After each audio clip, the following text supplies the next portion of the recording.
Proverbs chapter 10. So let me say a couple things. So as we mentioned last time, this is frankly the beginning of Proverbs here. The chapters 1 through 9 were all an introduction to Proverbs. We actually begin with the Proverbs here in chapter 10. From chapter 10 all the way through chapter 15, we have what are called antithetic Proverbs. Antithetic means that there's two sentences that are antonyms of one another, where it says, this is a good thing, and then this is a bad thing. This is a bad thing, and then this is a good thing. They're opposite. They focus on the opposite. And then from chapter 15 on to chapter 22, we have what are called synthetic proverbs, where they're saying the same thing, but in two different ways. As you'll see from verse 1, right, this says the Proverbs of Solomon. So these are the ones that are most clearly believed to be from Solomon, really from here through chapter 22. And then we get into all the additional Proverbs that have been added to this book. The other thing I'll just say is that there are chunks of Proverbs that go together, and I'll try to point that out as we go through here. But a lot of them are, just standalone, separate from the rest of what's around them. So we'll try to provide that clarity. But the other thing I just want to say is that two things really. One, I don't have a clue how long it's going to take me to go through these things. Before I could guess it would. Well, this is about a class length of notes that I have here. But with Proverbs, I'm struggling to figure out, well, if I got too little, if I got too much. So if I end up short, or if I have to go into next time, apologize for that. It's just been hard to figure out just because of the way Proverbs is. And then the second thing I'd like to say is that I don't know what the Holy Spirit wants to do with these Proverbs in your life, right? I believe that these are in here for you, and I believe there are certain of them that fit some of you in the situation that you're in, and I don't know what those are, right? I don't know whether verses 1 through 2 are really going to hit somebody on the left side of the room, and then verses 5 through 6 going to hit somebody on the right side of the room. So I'm going through them and just kind of leaving that to the Holy Spirit, and I will be having some summarized comments at the end, but these more than anything else, I just have to depend on the Holy Spirit to do His work as we go through them. So anyway, all right, chapter 10, verse 1. So first of all, again, as we said, the Proverbs of Solomon, that is the introduction as we start these. And then a wise son makes a glad father. A foolish son is a grief to his mother. So here on Father's Day, it seemed appropriate that we start off, right, with a wise son makes a glad father. If you want to make your father glad, be wise. If you want your own children to be wise, that will gladden you also, right? And by the way, when it talks about father and mother here, that it's really being inclusive. It's really saying a wise son makes a glad father and a glad mother. A foolish son is grief to his mother and his father. But the way that the Hebrew translates it, you separate them out. But this is just an introductory proverb into the rest of them, kind of what they call an educational proverb, just letting you know this is why we're doing this study. Of course, we've had 9 chapters of why we're doing this study, but this is the introduction to this section. All right, verses 2 through 5 are really focused on wealth, so we'll get into those. Verse 2, treasures of wickedness profit nothing, but righteousness delivers from death, right? Riches, and again, the focus here is riches have no impact on your eternal destiny. Only righteousness will save you. Righteousness delivers you from death. What's interesting here is that wisdom, or your relationship with Jesus, right, is a matter of life and death, right? It delivers you from death, as we know well. The other thing, though, I think is, I think that's the main message. There's also a message here about benevolence. about treasures. Money in the hands of a wicked person does not profit anything, but treasures in the hands of a righteous person can help people, right? Through your benevolence, through your giving to others, through your helping others. But I think both of those messages are in here. And I think that we will, as we go through these Proverbs, this always seems to be a practical message, i.e. the benevolence message, and there also seems to be a spiritual message, i.e. the salvation message and the delivery from death. And so pay attention to those as we go through, because that's kind of an overriding theme. Verse 3, the Lord will not allow the righteous soul to famish, but he casts away the desire of the wicked. So the Lord, or I am, will not allow the righteous soul to famish. I think the main thing to get out of this one is it's the Lord's will, right? That these things happen. It's his choice. It's his action that makes this happen. I want you to flip for a minute back to Psalm 37, which is a cool verse if you don't have it marked in your Bible, to go ahead and mark it. Psalm 37. A bunch of Psalms, but you can find it. Psalm 37.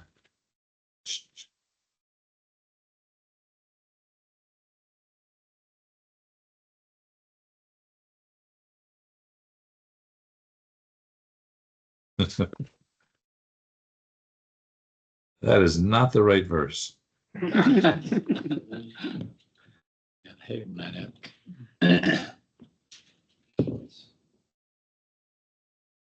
That's weird. Where is it? Hey, Rich, you said it was a cool verse. I'm sure you got a top of your mind here. Yeah, I know what it says, but I wanted you to see it, and now I can't find it. Maybe they can help. It was is David speaking, and he says, "I've lived a long time, and I've never seen the righteous begging for bread." Yep. Right, and now I can't find it. It's right in this area somewheres, but for some reason I've lost. I'll have to look it up and find it for you. All right. Anyway, so go back to this, and go back to Proverbs. Hang on, Rich, we got it. 25. Of what? What? Yeah, verse 25. Verse 25. 37:25. Yes, sir. Yeah, I had 37:35, and that was not right. All right, 37:25. So again, there's this idea, and again, there's this principle, right, that God is going to take care of his own. God is going to make sure they have what they need. And I think that's exactly what he's saying here in chapter 10, verse 3. The Lord will not allow the righteous soul to famish, right, to go hungry. And he will cast away the desire of the wicked. Now, the other thing that comes to mind, of course, if you, just remember, right, in Matthew chapter 6, when we read, right, seek ye first the kingdom of God, and all these things will be added to you, right? Seek after God, seek after who he is, and then all that other stuff like bread and clothing and food is all going to be taken care of. And I think that is the focus of what he's trying to say here. Focus on wisdom, focus on Christ, and all these things will be taken care of you. Now, the other thing I think that's in this verse, though, is when it says the Lord will not allow the righteous soul to famish, what does the righteous soul want? Because it also says he casts away the desire of the wicked. So he's contrasting here the desire of the righteous soul versus the desire of the wicked. What's the desire of the righteous soul? Should be wisdom. Right. See, it's not so much food, even though it talks about being famished. I think there's also a message here about the righteous is longing after wisdom, is longing after God, is longing after Christ, right? And he's saying, if that is your longing, if that is your desire, if that's what you're searching after, you're not going to famish. You're not going to go without. You're going to get that. You're going to get wisdom. You're going to get God. He says, but the desire of the wicked, now the desire of the wicked is not wisdom, is not righteousness, right? And so those desires are going to be cast away. Those desires you will not get. And again, this reminds me of that passage in James where it talks about, you pray and you don't get because you ask amiss, right? You ask according to your lusts. That's exactly what he's talking about here.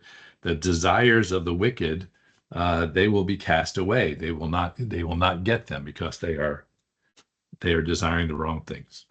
So I think both of those things are here. I think he is saying, hey, yes, we're going to take care of the righteous after they search after righteousness.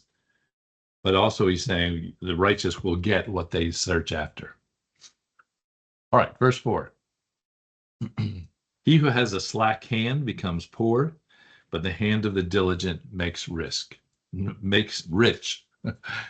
We talked a lot about the sluggard back in chapter 6, if you remember, verses 6 through 11. We talked about the sluggard, and the slack hand really has to do with that sluggard. The only thing that the slack hand gets is poor. He gets nothing else if he doesn't work for it. And then when it talks about the diligent, right? The diligent, it's really a contrast against, hasty riches, get rich quick schemes. Wait, say that 3 times fast. But it is about the diligent. You remember, back in chapter 6, it talked about learn from the ant, right? Who just labors every day. It is saying, don't worry about those get rich quick schemes, but focus on the diligence.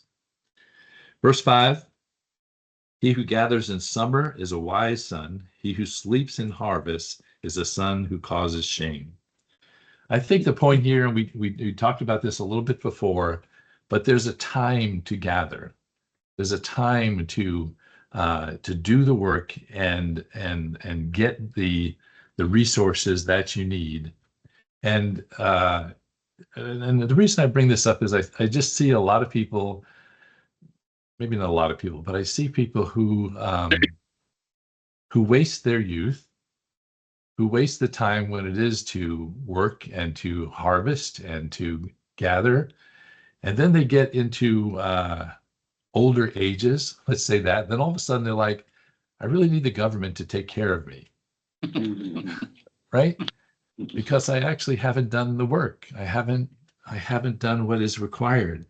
And again, I think this is a principle, right? The principle is if you do the work early, and you do the saving that you need to, right? That's a wise son. You're gathering in the summer. You're gathering when the harvest is there. All right. Verse 6 now. Verse 6 through 14 really focuses on speech. It's a little subsection here on your speech and what you have to say. The first half of it looks at the impact of your speech on yourself. And then the second half, what I mean by the second half is verses 11 through 14, focuses upon the impact of your speech on other people. So let's look at this little subsection here. So verse 6, it says, blessings are on the head of the righteous, but violence covers the mouth of the wicked. The memory of the righteous is blessed, but the name of the wicked will rot. So first of all, blessings are on the head of the righteous, right? Or, essentially he's saying if you speak well, you'll get blessed. If you speak wickedly, you'll get blasted. But this first sentence, blessings are on the head of the righteous, is actually a Hebrew idiom, which really means the prayers of the righteous produce the blessings of God. That's what it's really saying, but you don't get that out of the English. Blessings are on the head, blessings from God. Remember, it goes back to, verse 3, right? The Lord is the one who's doing these things. Blessings come from the Lord, and they are on the head of the righteous. The wicked,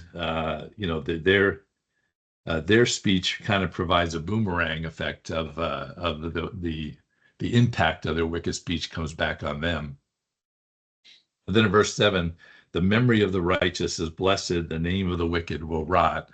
The memory of the righteous is sweet, right? As we think today, even on Father's Day, and we think of fathers and we think of the stories of their interactions with us, and that's sweet memories, right? The memories are righteous, the memories of the good things, the memories of the positive influence that they've had, right? That's sweet. That's a memory that's blessed. But the name of the wicked will rot, right? The memories of wicked things, the memories of wicked people fade away, and we remember the good things. As an aside, I will say the only time that the memory of a wicked thing does not fade away is when we are in unforgiveness. When we don't forgive for those wicked things, those things seem to hang around. So this again is the principle that the memory of the righteous, the memory of the good things, they're a blessing, and they stay around and remind us. The name of the name and the memory of the wicked things will go away, fades away is the right translation. Verses 8 and 9, the wise in heart will receive commands, but a prating fool will fall. He who walks with integrity walks securely. He who perverts his ways will become known. The wise in heart, again, every time we see the word heart, we should think of the word love, right? The wise in heart, those who love wisdom, receive commands. They listen. He talks here about the prating fool, the one who just talks and talks and talks.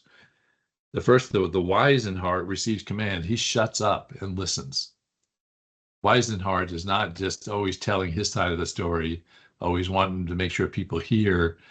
Is not trying to get his voice out there, show how smart he is, but he listens and receives command. And the one who talks all the time and won't shut up, they're going to be ruined by their own words. They're going to fall down. The word here is they will be thrust down. They'll be pushed down by their own words. And then verse 9, he who walks with integrity walks securely. He who walks with blamelessness, their life, their words, because of their relationship with the Lord, consistently have integrity. And they're not worried about what might come out. What might somebody find out about, right?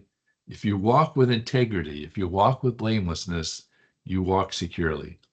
You don't have to worry about what someone might find out about your past if you're walking with integrity. But he who perverts his ways will become known. Those things will come out. They will be caught in a lie. They will be caught in wickedness if they're walking in a perverted, twisted way. Those things are going to come out. You don't have to worry about things coming out if you're walking with integrity. Verse 10, so in this little section from verse 6 to verse 14, we got 4 verses, and then we got verse 10, and then we got 4 more verses. So verse 10, I'm going to give you some poetry instruction here. Verse 10 is called a Janus. It's a transitional verse. Some of you who have had ancient history remember that Janus is actually a Roman god with 2 faces. But in poetry, the Janus is the transitional verse. It kind of looks back at what we've just learned and looks forward to what we're about to learn. And we see that's the kind, and we've actually had others here in Proverbs before, but not as clear as this one. And I'm not going to point all those out to you, but I just thought I'd throw in a little aside. But as I said, verses 6 through 9 really talk about the impact of your speech on yourself, and 11 through 14 talk about impact of your speech on others. So what we have here in verse 10 are both of those statements, but it's flipped. The first part, he who winks with the eye causes trouble, talks about the impact of your speech on others. And then again, but a prating fool will fall, is the impact of your speech upon yourself. So the first part, he who winks with the eye causes trouble. We kind of saw this before, again, back in chapter 6. It talks about the evil, wicked people who were winking, who were shuffling their feet, right? Where their body language is saying something different from what their words are saying, right? They're trying to tell you how wonderful things are, how incredible things are, but their body language, the little winks that they're making, the shuffling of their feet, right, is saying, no, there's trouble here. There's mischief here. And so he's saying here, the one who winks, the one who has this false body language is going to cause trouble to other people. And then again, he goes back to the statement, which we saw at the end of verse 8, right? The prating fool will fall. The one who just continues to talk and talk and talk will trip over his own words, and the wickedness will come back on himself. All right, then 11 through 14, again, this now is the focus of your speech upon others. Verse 11 says, the mouth of the righteous is a well of life, but violence covers the mouth of the wicked. The mouth of the righteous is a well of life. So this then is saying that your words are a well of life to others. Let's flip back again to Psalm chapter 36. Hopefully I got this one right. Psalm chapter 36. Yeah, good. I got it right. Verse 7. Psalm 36, verse 7.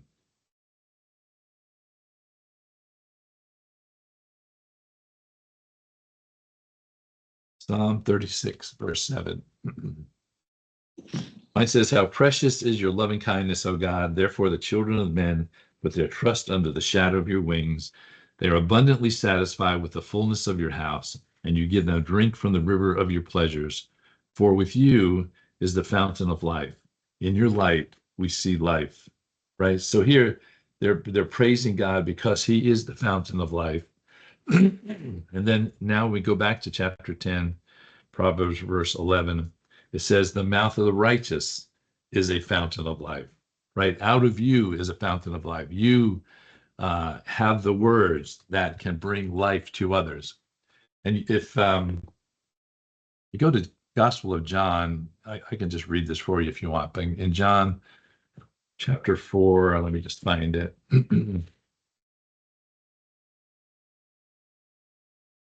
Chapter 4, verse 10. John, it says, Jesus answered and said to her, if you knew the gift of God and who it was who says to you, give me a drink, you would have asked him and he would have given you living water, right? So Christ talks about the gospel as living water. And so here when we have in Proverbs chapter 10, when it says the mouth of the righteous is a well of life, is a fountain of life, the mouth of the righteous is living water. I mean, that's what it's saying. You have you have living water in you, right? You have the ability to bring living water to others. Your mouth can bring living water to others. But then in verse 11, right, the mouth of the wicked, but violence covers the mouth of the wicked because of their covering of their words, because of their hiding their false intentions, right? They bring wickedness. The mouth of the wicked bring wickedness, bring violence. It rips lives apart, the mouth of the wicked, as compared to the mouth of the righteous. Then we have this short verse 12, but an important verse. It says, hatred stirs up strife, but love covers all sin. And really, this is, how do we respond when we are wronged? How do we respond when we are wronged, in particular by words, but wronged in any sense? How do we respond when we are wronged? One way is hatred, to get them back, to one-up them, to show everyone how bad they are, make sure everybody knows what a terrible person they are when they have wronged us in some way. And notice it says it stirs up strife, right? It makes a big deal of it.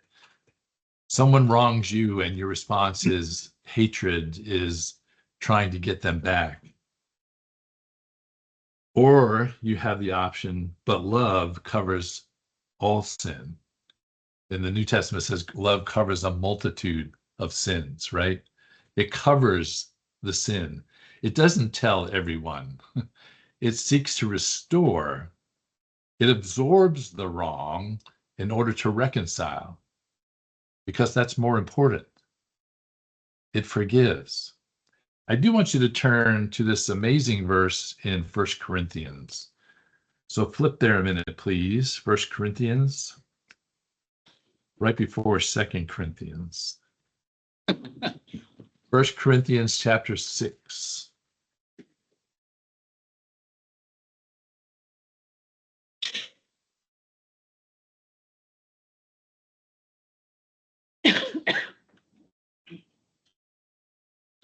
1 Corinthians chapter 6.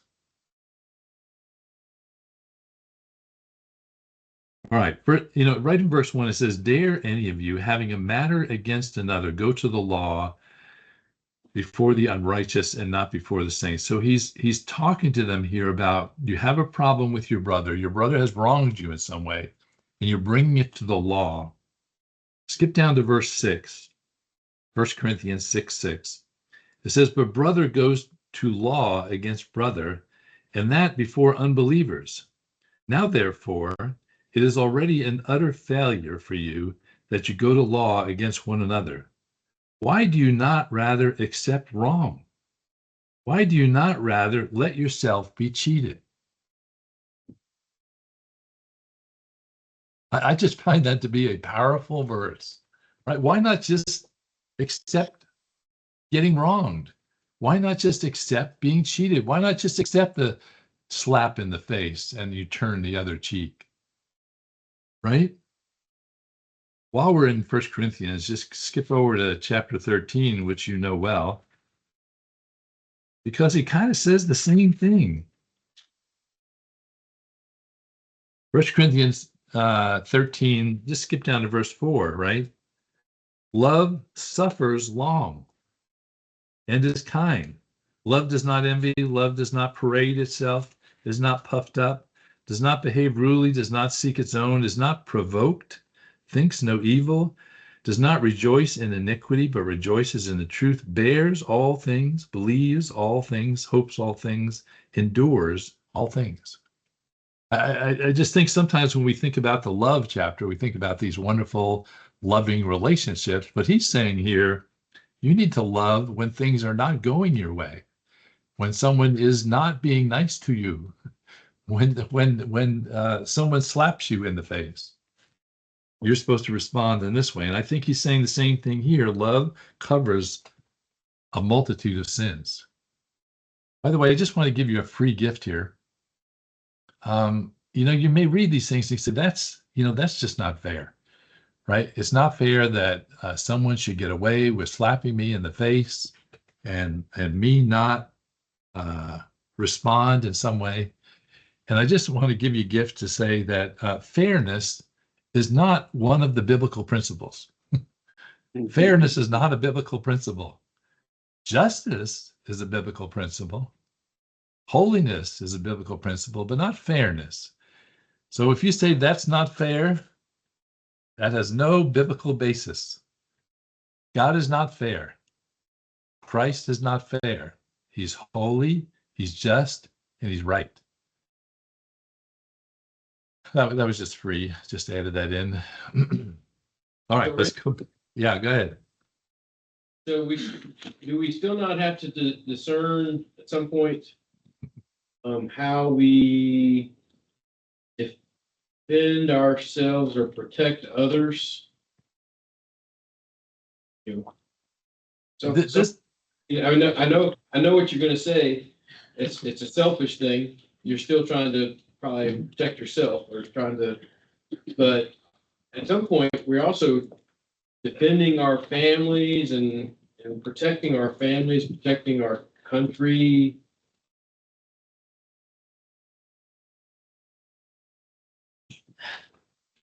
Blah, blah, blah, blah, blah. If I could, I just remember the old childhood adage, "Sticks and stones break my bones, but words will never hurt me."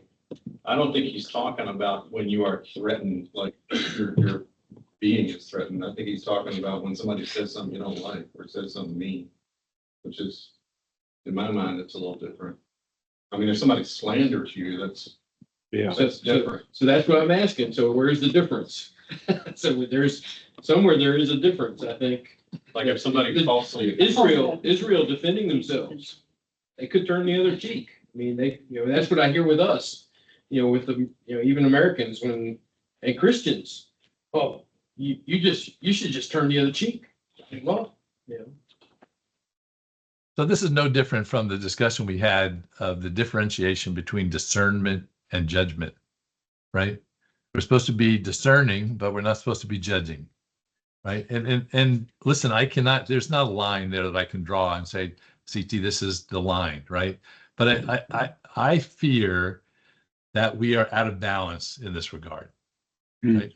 And that's really why I'm pushing on one side and saying, hey, we need to pay attention to the way that what's going on internally in us, right? What's happening inside of us when someone slanders us, when someone slams us in some way, when someone cuts us off in traffic, when someone says something abusive to him. What's going on inside of it? Is it, oh man, it breaks my heart that person feels that way?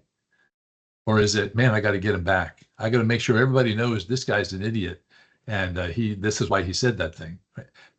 I'm just trying to get us to look at our own heart here, because I'm afeared that we're out of balance with regard to this.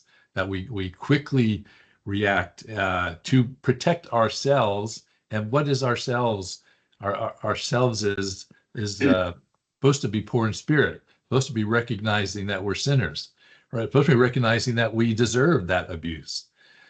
And so that I'm just trying to push on that side, because I'm afraid we're out of balance here. Not that, we never come to, you never try to protect your family or anything like that. So I'm just trying to get us back in some level of balance. I think when we were discussing the Beatitudes in Matthew, you made a comment about training yourself to first reaction, training yourself to first response, and how your muscle memory ought to be, your first instinct ought to be humbleness, meekness, acceptance, rather than revenge. Right. It's Exactly. you put yourself in.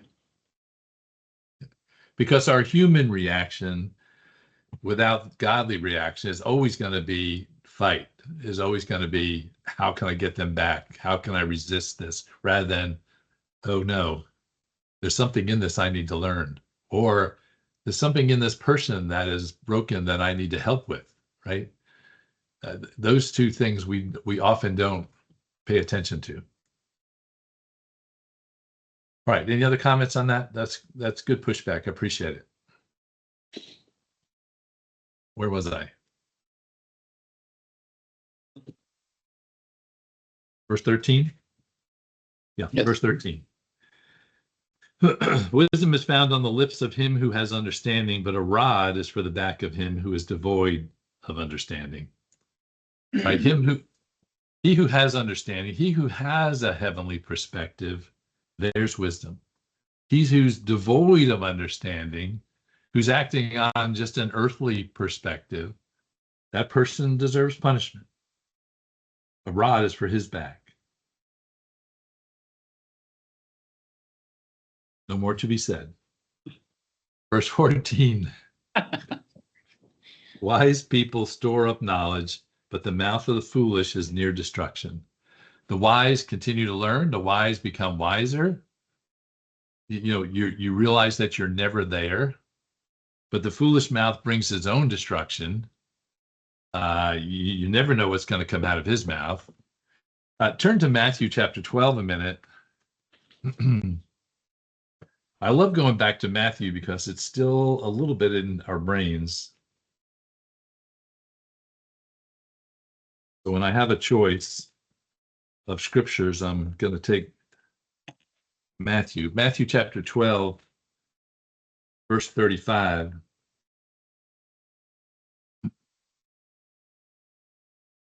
Matthew 12:35, man, it says, a good man out of the good treasure of his heart brings forth good things, and the evil man out of the evil treasure brings forth evil things. Right? So in verse again, Proverbs 10:14, wise people store up knowledge, store up good things, store up wisdom, and then that wisdom comes out of them. Right? Then they bring forth those good things. The foolish man stores up evil, stores up foolishness, and then foolishness comes out of them. We ought to be storing up wisdom, storing up knowledge. You can't not do the work and expect wisdom to come out of your mouth. You got to do the work of storing it up. Verse 15, 16 have to do with wealth and security, and they're connected, and so we have to read them together. It says, a rich man's wealth is his strong city. The destruction of the poor is their poverty. Now, without verse 16, you could read this and say, the rich man's wealth is his strong city. Well, that means if you're rich, that'll be your protection, right? Because people can't do things bad to you because you're rich, right? And certainly we hear that on the news. But connect that to verse 16. It says, the labor of the righteous leads to life. The wages of the wicked to sin. So let's look at the first half of 15, the first half of 16. The rich man's wealth is his strong city. The wage of the righteous leads to life. The wage of the righteous, right? The payment of the righteous, the riches of the righteous is life. So now verse 15, plug that in. The rich man's wealth or life is his strong city. Righteousness is his strong city. His wealth, which is righteousness, which is life, right? That's his strong city. That's what he can depend on. That's what protects him. What protects him is righteousness. What protects him is this eternal, incredible life. In the same way, destruction of the poor is their poverty, and in the second half of verse 16, the wages of the wicked is sin. Their poverty is sin. Their poverty is wickedness. And their destruction then is based upon that wickedness and upon that sin. So these two verses together have a very different message. And that message is that the security of the rich man is his riches, which is righteousness, which is this eternal life. That is his security. And the insecurity of the wicked man is his poverty, is his sin, is his wickedness. Does that make sense? You see them pulled together? All right. Verse 17, again, is a little introductory educational proverb into the next section. The next section really goes on for quite a ways. But in verse 17, it says, he who keeps instruction is in the way of life, but he refuses correction goes astray. Right? Again, the way of life, he who keeps instruction, he who is wise, that is the way of life. That is this amazing, incredible life. But if you refuse correction, if you refuse wisdom, then there's a path that goes astray. You're either on the path to life, and by the way, the emphasis here is not so much on what you're getting, but what you're giving. And it doesn't come out as well in many of the translations, but he's really saying, he who keeps instruction will be a way of life to others. Okay? And he who refuses instruction will cause others to go astray. Right? So that is actually what the verse says. If you go back to the Hebrew, if you keep the instruction, if you keep wisdom, if you follow after these patterns, you will be a way of life to others. You will give them life. You will show them life. But if you refuse correction, if you refuse wisdom, if you refuse the patterns, then you're going to lead others astray. All right, so verse 18, whoever hides hatred has lying lips, and whoever spreads slander is a fool. In a multitude of words, sin is lacking. Sin is not lacking, but he who restrains his lips is wise. Right? A fool hides his hatred with lies, slander, and a multitude of words. The fool hides his hatred with lying lips, slander, and a multitude of words. The wise or the prudent restrains his lips, or said another way, he shuts up, right? The wise does not have the multitude of words. And this does take me back to Matthew again, chapter 12, where it says, you'll give an account for all your idle words, right? You're going to give an account for all your idle words, even the idle words that you say, and at the end of it, you say, oh, I was just kidding, right? Which is the way that you can give somebody a jab and then try to soften the blow. Oh, I was just kidding. I didn't really mean that. You're going to give an account for all of your idle words, all of your words. In a multitude of words, sin is not lacking. You don't know when to shut up. The prudent, the wise, restrains his lips. Doesn't have to be the first one to respond. Doesn't have to go on and on and on. Verse 20 and 21. The tongue of the righteous is choice silver. The heart of the wicked is worth little. The lips of the righteous feed many, but fools die for lack of wisdom. We say in verse 19, he who strains his lips is wise. But then in verse 20, the tongue of the righteous is choice silver. It doesn't mean you have to not say anything, because your words are very, very important. The tongue of the righteous is needed. It's silver. It's choice silver. It just doesn't have to be verbose. It's choice silver. The tongue of the wicked is worthless. And then also look at in verse 21, right? The lips of the righteous feed many, but the fool die for lack of wisdom.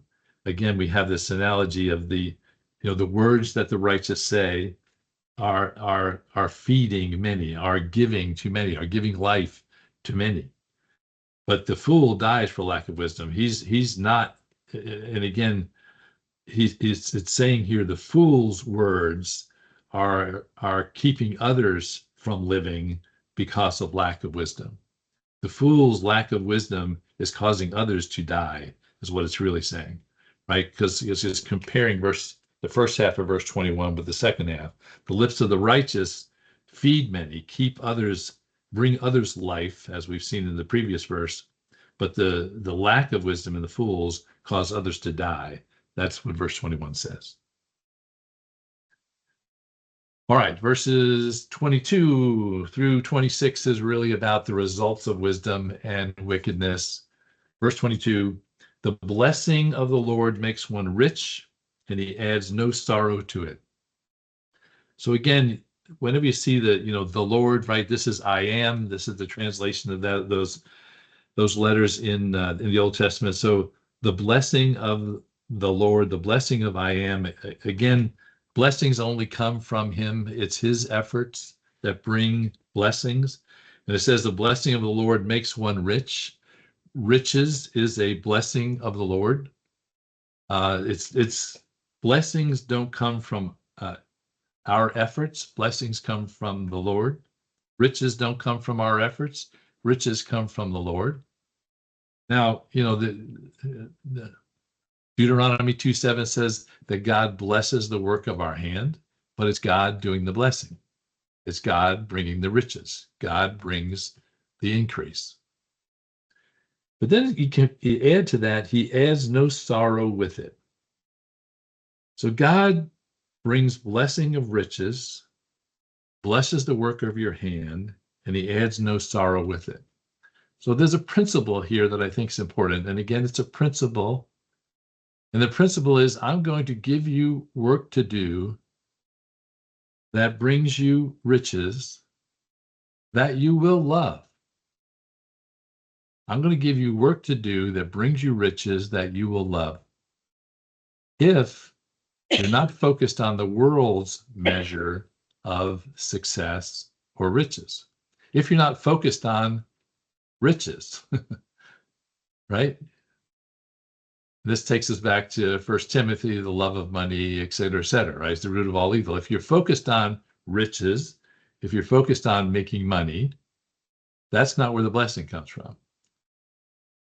He adds no sorrow to your work. He doesn't give you work that's sorrowful.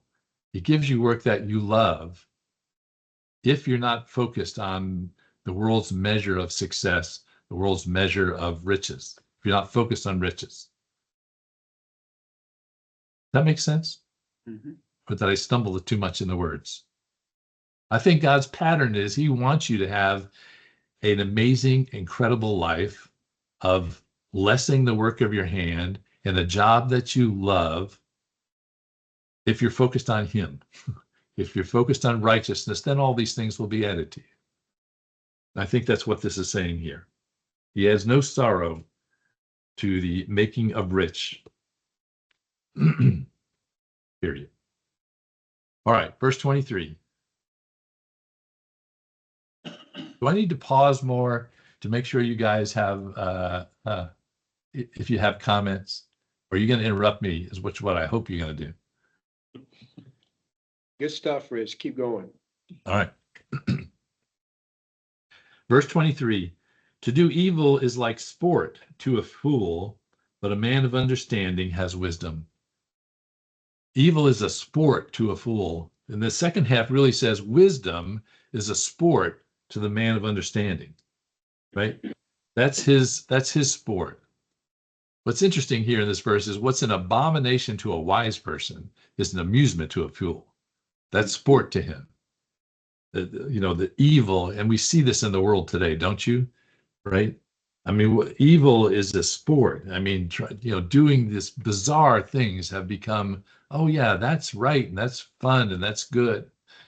And it should be an abomination. A wise person says, no, that's an abomination. No, that's evil. But no, this is an amusement, a sport to the foolish person. The other thing I'll add here is that your inner spiritual state determines what you find joyful, right?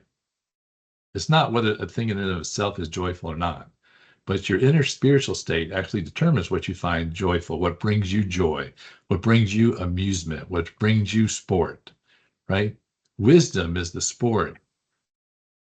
I just put a thumb up. Yeah. Got to be careful with my hands. Wisdom is the sport of a man of understanding. Evil is the sport of a fool. Can I do this? No. That doesn't work. Okay. Verse 24. Boy, I'm in trouble now. The fear of the wicked will come upon him, and the desire of the righteous will be granted. This is a powerful verse too. The fear of the wicked will come upon him. The fear of the wicked. What did the wicked fear?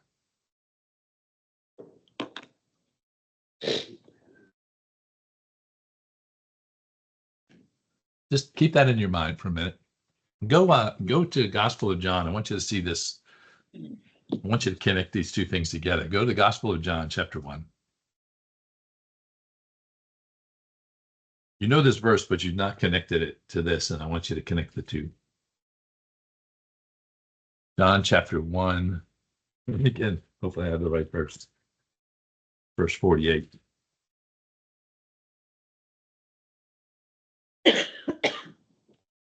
Yeah, that's not the right verse. What does it say?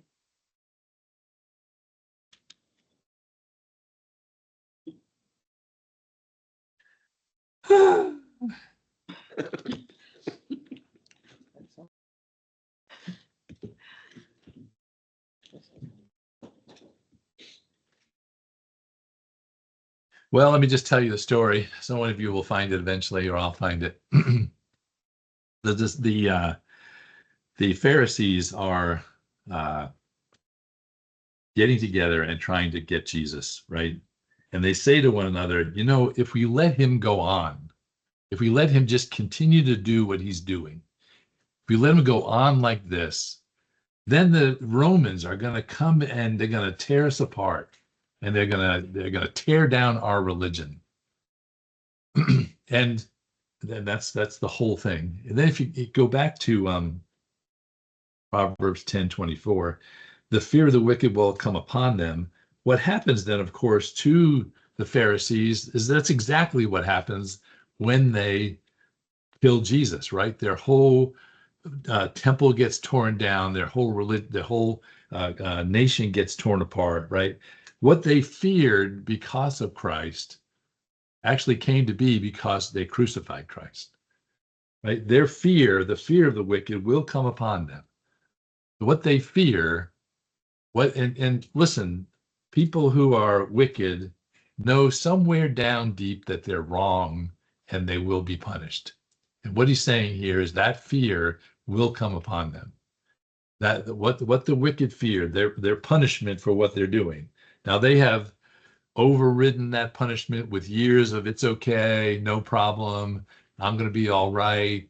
They've talked each other into, there's no hell, there's no judgment, but they know down deep that it's true. Their real fear is that they will be punished, and that fear will come upon them, it says. And the second half says, the desire of the righteous will be granted. And what's the desire of the righteous? Right, as Rick said earlier, right? It's righteousness, it's wisdom, it's loving the Lord. That desire is going to come upon them. Did somebody Right. say, somebody said something? Yeah. I was trying to tell you it's John 11:48 that you're looking for. Okay. John 11:48. Yeah. Yeah, I left out a 1. John 1:48, John 11:48. Thank you. You read it. No, it's okay. We got it now. We got the whole story. So the wicked will get what they fear, and the righteous will get what they desire. So the little, I wrote it just in parentheses in my notes here. Be careful what you fear. Mm. Right? What is the thing we should be afraid of? I didn't hear you. God's judgment. Yeah. God. We should be afraid of God, right? We should be afraid of God. The fear of the Lord, right, is the beginning, et cetera, et cetera. So be careful. If you're fearing something else, it may come upon you. Hmm. What's your attention? If you don't see God as bigger than that, if you don't see God as he can take care of that, because you fear God, you know God, you love God, be careful what you fear. Verse 25. When the whirlwind passes by, the wicked is no more, but the righteous has an everlasting foundation. Back in Jeremiah, we're not going to turn there, back in Jeremiah chapter 4, that whole chapter really, but verse 13 in particular, really talks about the whirlwind and the connection between the whirlwind and judgment. And so that's what he's really talking about here is when judgment comes. After the judgment is passed, the wicked just ceases to exist, right? They are no more. They have nothing. The righteous has an everlasting foundation. If this doesn't remind you of Matthew chapter 7, right, verses 24 to 27, on Christ, the solid rock I stand, right? That's the firm foundation, right? The righteous man, the one who follows after Christ, has an everlasting foundation. Whereas the wicked, they cease to exist. They have no hope, no foundation, nothing to stand on when the whirlwind passes, when the judgment comes. Verse 26. Verse 26. As vinegar to the teeth and smoke to the eyes, so is the lazy man to those who send him. I just have one short sentence in my notes that says, the lazy man is irritating. Right? The one who will not work, the one who will not do the things that are asked of him. Well, that's what it's really focusing on here. The lazy man, when you send them, do not actually do what you ask them to do.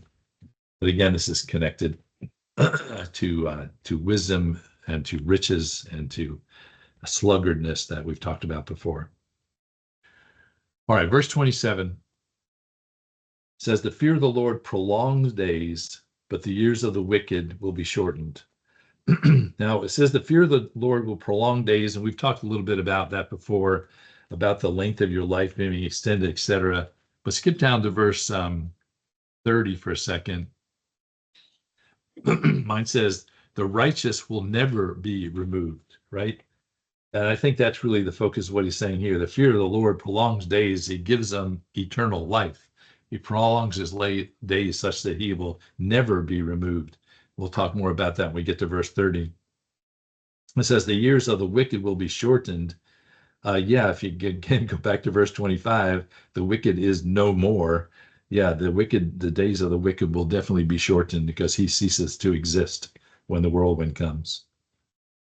The hope of the righteous will be gladness, but the expectation of the wicked will perish. The righteous will have their hope fulfilled. The hope of the righteous will be fulfilled. Turn to Hebrews chapter 12.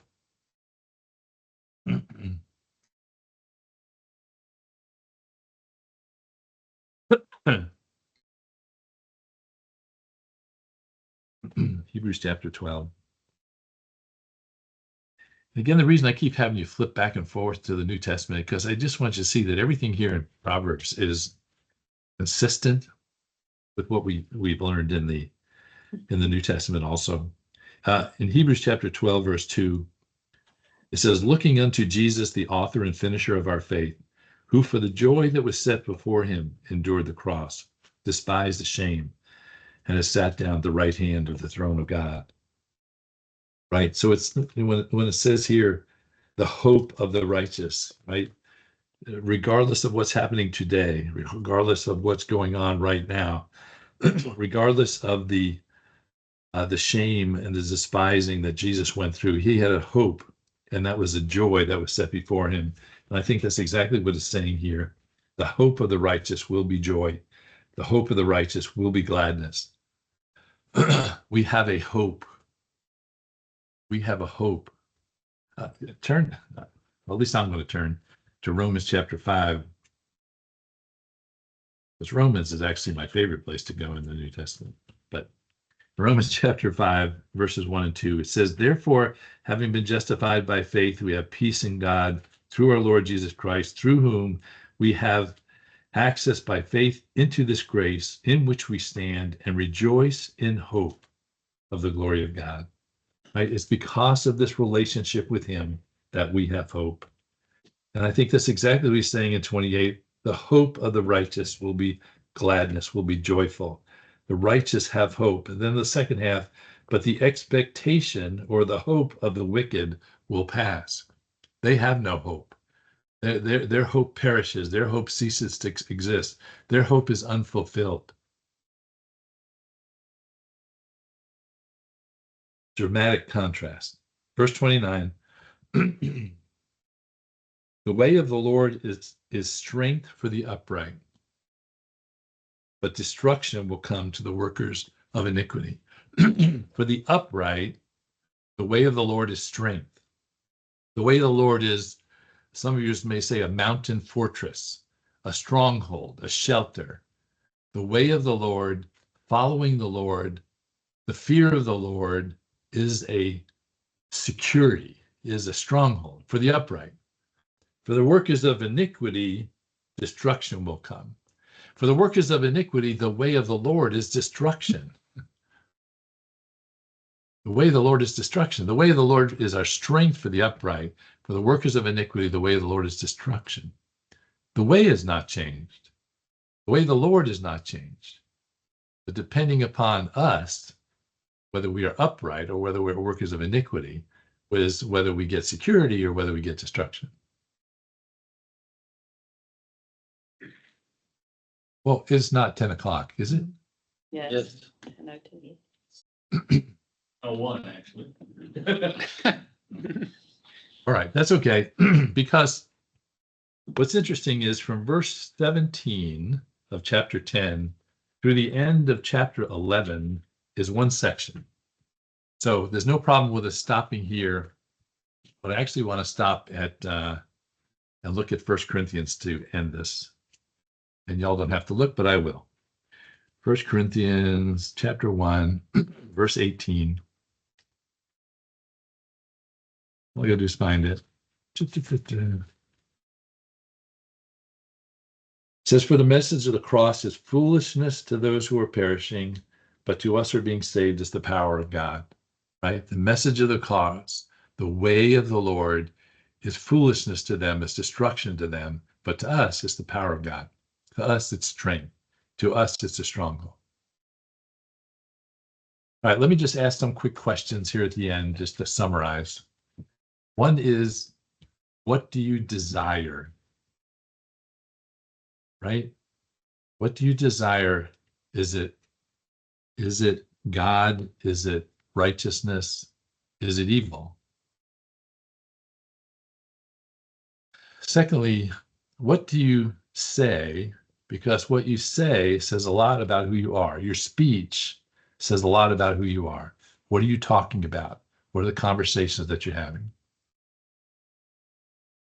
The third thing, if you love wisdom, you will shut up and get wisdom. And stop blah, blah, blah, blah, blah. The third thing, do you have a fear of what might come out? What someone might find out about you? If so, I'd say get that settled. Then finally, just to repeat, right? Do you want to live, really live wonderfully, beautifully, eternally? Fear the Lord, right? That's the key. All right, so we'll pick up at verse wherever we are, 30, and then go on into chapter 11 next time.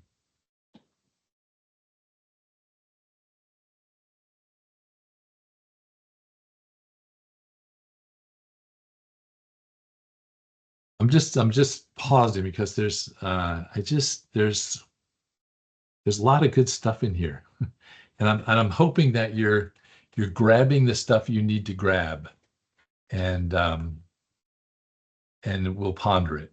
Because for me, there's 3 or 4 things that I needed to hear as I went through this, and I hope and they're probably not the same 3 or 4 things you needed to hear, but I hope you're grabbing the ones that you need to hear and paying attention to them, because I believe God's speaking to us through these Proverbs. All right, so at this point, we will move to prayer requests. Joe, anything? Let's hear about our Monday night group. Stop the recording. Okay, thank you.